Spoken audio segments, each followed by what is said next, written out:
हल्कू ने आकर अपनी बीवी से कहा, शहना आया है, लाओ जो रुपए रखे हैं उसे दे दो, किसी तरह गर्दन तो छूटे। मुन्नी बहू झाड़ू लगा रही थी, पीछे फिर कर बोली, 3 ही तो रुपए हैं, दे दूं तो कंबल कहाँ से आएगा? माँ पूस की रात खेत में कैसे कटेगी?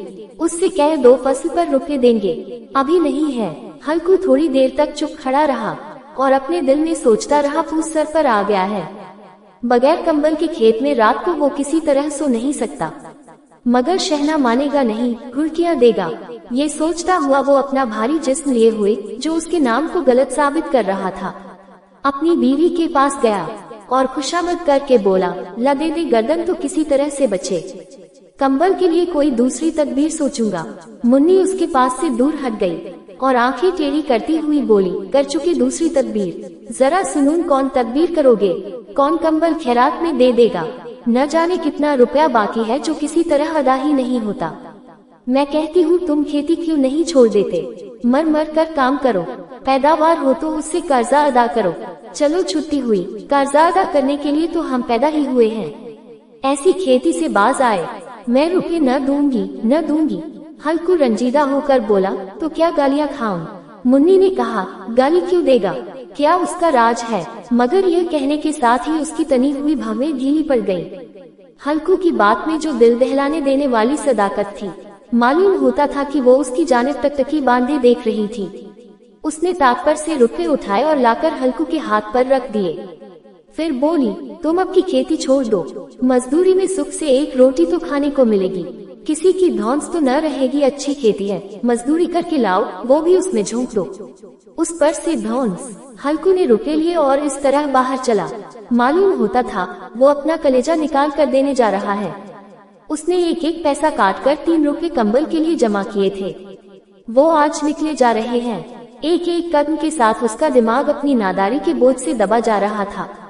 पूस की अंधेरी रात, आसमान पर तारे भी ठिठुरते हुए मालूम होते थे।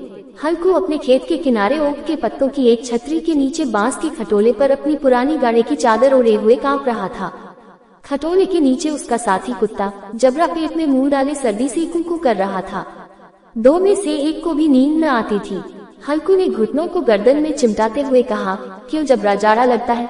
कहा तो था घर में प्याल पर लेट रहे, तू यहाँ क्या लेने आया था?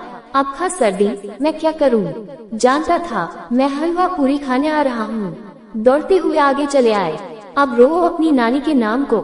जबरा ने लेटे हुए दुम हिलाए और एक अंगड़ाई लेकर चुप हो गया। शायद वो ये समझ गया था कि उसकी कुकू की आवाज से उसके मालिक को नींद नहीं आ रही है। हल्कू ने हाथ निकालकर जबरा की ठंडी पीठ से हिलाते हुए कहा, कल से मेरे साथ न आना, नहीं तो ठंडे हो जाओगे। ये रात पछुआ हवा न जाने कहां से बर्फ लिए आ रही है। उठूं फिर एक चिलम भरूं, किसी तरह रात तो कटे। 8 चिलम तो पी चुका। ये खेती का मजा है और एक भागवान ऐसे हैं जिनके पास अगर जाड़ा जाए तो गर्मी से घबरा कर भागे। मोटे गद्दे, लिहाफ, कंबल, मजाल है कि जाड़े का गुजर हो जाए। तकदीर की खूबी है, मजदूरी हम करें, मजा दूसरे लूटें। हल्कू उठा और गड्ढे में जरा सी आग निकाल कर चिलम भरी। जबरा भी उठ बैठा। हल्कू ने चिलम पीते हुए कहा, पिएगा चिलम? जाड़ा तो क्या जाता है, हाँ जरा मन बहल जाता है। जबरा ने उसकी जानिब मोहब्बत भरी निगाहों से देखा। हल्कू ने कहा, आज और जाड़ा खा ले, कल से मैं यहाँ प्यार बिछा दूंगा, उसमें घुस कर बैठना, जाड़ा न लगेगा। जबरा ने अगले पंजे उसके घुटनों पर रख दिए और उसके मुंह के पास अपना मुंह ले गया। हल्कू को उसकी गर्म सांस लगी। चिलम पीकर हल्कू फिर लेटा और ये तय कर लिया कि चाहे जो कुछ हो अब की सो जाऊंगा। लेकिन एक लम्हे में उसका कलेजा कांपने लगा। कभी इस करवट लेटा, कभी उस करवट। जाड़ा किसी भूत की मानिंद उसकी छाती को दबाए हुए था। जब किसी तरह न रहा गया तो उसने जबरा को धीरे से उठाया और उसके सर को थपथपा कर उसे अपनी गोद में सुला लिया। कुत्ते के जिस्म से मालूम नहीं कैसी बदबू आ रही थी, पर उसे अपनी गोद से चिमटाते हुए ऐसा सुख मालूम होता था जो इधर महीनों से उसे न मिला था। जबरा शायद ये ख्याल कर रहा था कि बहिश्त यही है और हल्कू की रूह इतनी पाक थी कि उसे कुत्ते से बिल्कुल नफरत न थी। बीवी से परेशान था जिसकी वजह से वो इस हालत को पहुंच गया था। ऐसी अनोखी दोस्ती ने उसकी रूह के सब दरवाजे खोल दिए थे। उसका एक एक जर्रा हकीकी रोशनी से मुनव्वर हो गया था। इसी असना में जबरा ने किसी जानवर की आहट पाए। उसके मालिक की इस खास रूहानियत ने उसके दिल में एक जदीद ताक पैदा कर दी थी जो हवा के ठंडे झोंकों को भी नाचीज समझ रही थी। वो झपट कर उठा और छप्परी से बाहर आकर भौंकने लगा। हल्कू ने उसे कई मर्तबा पुचकार कर बुलाया पर वो उसके पास न आया। खेत में चारों तरफ दौड़ दौड़ कर भौंकता रहा। एक लम्हे के लिए आ भी जाता तो फौरन ही फिर दौड़ता। फर्ज की अदायगी ने उसे बेचैन कर रखा था। 1 घंटा गुजर गया। सर्दी बढ़ने लगी। हल्कू उठ बैठा और दोनों घुटनों को छाती से मिलाकर सर को छुपा लिया, फिर भी सर्दी कम न हुई। ऐसा मालूम होता था कि सारा खून मुंजमद हो गया है। उसने उठकर आसमान की जानिब देखा। अभी कितनी रात बाकी है। वो 7 सितारे जो कुतुब के गिर्द घूमते हैं अभी अपना निस्फ दौरा भी खत्म नहीं कर चुके। जब वो ऊपर आ जाएंगे तो कहीं सवेरा होगा। अभी 1 घड़ी से ज्यादा रात बाकी है। हल्कू के खेत से थोड़ी देर के फासले पर एक बाग था। पतझड़ शुरू हो गई थी। बाग में पत्तों का ढेर लगा हुआ था। हल्कू ने सोचा, चलकर पत्तियां बटोरूं और उनको जलाकर खूब तापूं। रात को कोई मुझे पत्तियां बटोरते देखे तो समझे कि कोई भूत है, कौन जाने कोई जानवर ही छुपा बैठा हो। मगर अब तो बैठे नहीं रहा जाता। उसने पास के अरहर के खेत में जाकर कई पौधे उखाड़े और उसका एक झाड़ू बनाकर हाथ में सुलगता हुआ उपला लिए बाग की तरफ चला। जबरा ने उसे जाते देखा तो पास आया और दुम हिलाने लगा। हल्कू ने कहा, अब तो नहीं रहा जाता जबरू, चलो बाग में पत्तियां बटोर कर तापे, टाटे हो जाएंगे तो फिर आकर सोएंगे। अभी तो रात बहुत है। जबरा ने कुकू करते हुए अपने मालिक की राय से मुवाफिकत जाहिर की और आगे आगे बाग की जानिब चला। बाग में घटाटोप अंधेरा छाया हुआ था। दरख्तों से शबनम की बूंदें टप टप टपक रही थी। यकायक एक झोंका मेहंदी के फूलों की खुशबू लिए हुए आया। हल्कू ने कहा, कैसी अच्छी महक आई जबरा, तुम्हारी नाक में भी कुछ खुशबू आ रही है। जबरा को कहीं जमीन पर एक हड्डी पड़ी मिल गई थी। वो उसे चूस रहा था। हल्कू ने आग जमीन पर रख दी और पत्तियां बटोरने लगा। थोड़ी देर में पत्तों का एक ढेर लग गया। हाथ ठिठुरते जाते थे, नंगे पांव गले जाते थे और वो पत्तियों का पहाड़ खड़ा कर रहा था। उसी अलाव में वो सर्दी को जलाकर खाक कर देगा। थोड़ी देर में अलाव जल उठा। उसकी लौ ऊपर वाले दरख्त की पत्तियों को छू छू कर भागने लगी। इस मुसलसल रोशनी में बाग के आलीशान दरख्त ऐसे मालूम होते थे कि वो इस ला इंतहा अंधेरे को अपनी गर्दन पर संभाले हों। तारीकी के उस अथाह समंदर में ये रोशनी एक नाव के मानिंद मालूम होती थी। हल्कू अलाव के सामने बैठा हुआ आग ताप रहा था। 1 मिनट में उसने अपनी चादर बगल में दबा ली और दोनों पांव फैला दिए। गोया वो सर्दी को ललकार कर कह रहा था, तेरे जी में आए वो कर। सर्दी की इस बेपाया ताक पर फटका कर वो खुशी को छुपा न सकता था। उसने जबरा से कहा, क्यों जबरा, अब तो ठंड नहीं लग रही है। जबरा ने कू करके गोया कहा, अब क्या ठंड लगती ही रहेगी, पहले ये तदबीर नहीं सूझी, नहीं तो इतनी ठंड क्यों खाते। जबरा ने दुम हिलाई, अच्छा आओ इस अलाव को कूद कर पार करें, देखिए कौन निकल जाए है। अगर जल गए बच्चा तो मैं दवा न करूँगा। जबरा ने खौफजदा निगाहों से अलाव की जानिब देखा। मुन्नी से कल ये न जड़ देना कि रात ठंड लगी और ताप ताप कर रात काटी, वरना लड़ाई करेगी। ये कहता हुआ वो उछला और उस अलाव के ऊपर से साफ निकल गया। पैरों में जरा सी लिप लग गई, पर वो कोई बात न थी। जबरा अलाव के गिर्द घूमकर उसके पास खड़ा हुआ। हल्कू ने कहा, चलो चलो इसकी सही नहीं, ऊपर से कूद कर आओ। वो फिर कूदा और अलाव के उस पार आ गया। पत्तियां जल चुकी थी। बागीचे में फिर अंधेरा छा गया था। रात के नीचे कुछ कुछ आग बाकी थी, जो हवा का झोंका आने पर जरा जाग उठती थी, पर एक लम्हा में फिर आंखें बंद कर लेती थी। हल्कू ने फिर चादर ओढ़ ली और गर्म राख के पास बैठा हुआ एक गीत गुनगुनाने लगा।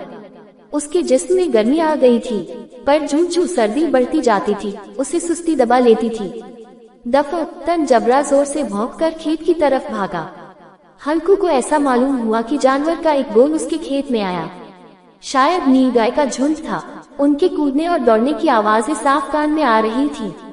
फिर ऐसा मालूम हुआ कि खेत में चल रही है। उसने दिल में कहा कि होते हुए कोई जानवर खेत में नहीं आ सकता। नोच ही डाले, मुझे वहम हो रहा है।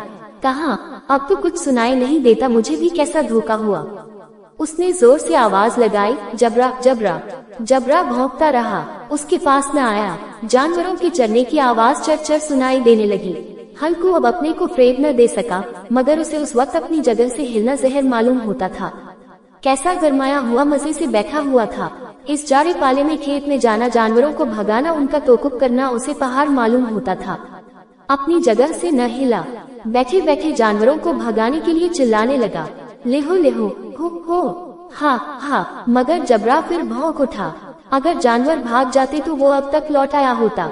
नहीं भागे, अभी तक चल रहे हैं। शायद वो सब भी समझ रहे हैं कि इस सर्दी में कौन विधा है जो उनके पीछे दौड़ेगा। फसल तैयार है, कैसी अच्छी खेती थी। सारा गांव देख देख कर जलता था, उसे ये अभागे तबाह किए डालते हैं। अब हल्कू से न रहा गया, वो पक्का इरादा करके उठा और 2-3 कदम चला। फिर यकायक हवा का ऐसा ठंडा चुभने वाला बिच्छू के डंक का सा झोंका लगा। वो फिर बुझते हुए अलाव के पास आ बैठा और राख को कुरेद कुरेद कर अपने ठंडे जिस्म को गरमाने लगा। जबरा अपना गला फाड़े डालता था, नील गाय खेत का सफाया किए डालती थी और हल्कू गर्म राख के पास बेहिस बैठा हुआ था। अफसुर्दगी ने उसे चारों तरफ से रस्सी की तरह जकड़ रखा था। आखिर वही चादर ओढ़कर सो गया। सवेरे जब उसकी नींद खुली तो देखा चारों तरफ धूप फैल गई है और मुन्नी खड़ी कह रही है, क्या आज सोते ही रहोगे तुम? यहाँ मीठी नींद सो रहे हो और उधर सारा खेत चौपट हो गया, सारा खेत का सत्यानाश हो गया। भला कोई ऐसा भी सोता है? तुम्हारे यहाँ मंडिया डालने से क्या हुआ? हल्कू ने बात बनाई, मैं मरते मरते बचा, तुझे अपने खेत की पड़ी है। पेट में ऐसा दर्द उठा कि मैं ही जानता हूँ। दोनों फिर खेत के डांडे पर आए, देखा खेत में एक पौधे का नाम नहीं और जबरा मंडिया के नीचे चित पड़ा है, गोया बदन में जान नहीं है। दोनों खेत की तरफ देख रहे थे। मुन्नी के चेहरे पर उदासी छाई हुई थी, पर हल्कू खुश था। मुन्नी ने फिक्रमंद होकर कहा, अब मजूरी करके माल गुजारी देनी पड़ेगी। हल्कू ने मस्ताना अंदाज से कहा, रात को ठंड में यहाँ सोना तो न पड़ेगा। मैं इस खेत का लगान न दूंगी, ये कही देती हूँ। जीने के लिए खेती करते हैं, मरने के लिए नहीं करते। जबरा अभी तक सोया हुआ है, इतना तो कभी ना सोता था। आज जाकर शहना से कह दे, खेत जानवर चर गए, हम एक पैसा न देंगे। रात बड़े गजब की सर्दी थी। मैं क्या कहती हूँ, तुम क्या सुनते हो? तू गाली खिलाने की बात कह रही है। शहना को इन बातों से क्या सरोकार? तुम्हारा खेत चाहे जानवर खाएं, चाहे आग लग जाए, चाहे ओले पड़ जाएं, उसे तो अपनी माल गुजारी चाहिए। तो छोड़ दो खेती, मैं ऐसी खेती से बाज आई। हल्कू ने मायूसाना अंदाज से कहा, जीवन में तो मेरे भी यही आता है कि खेती बाड़ी छोड़ दूं।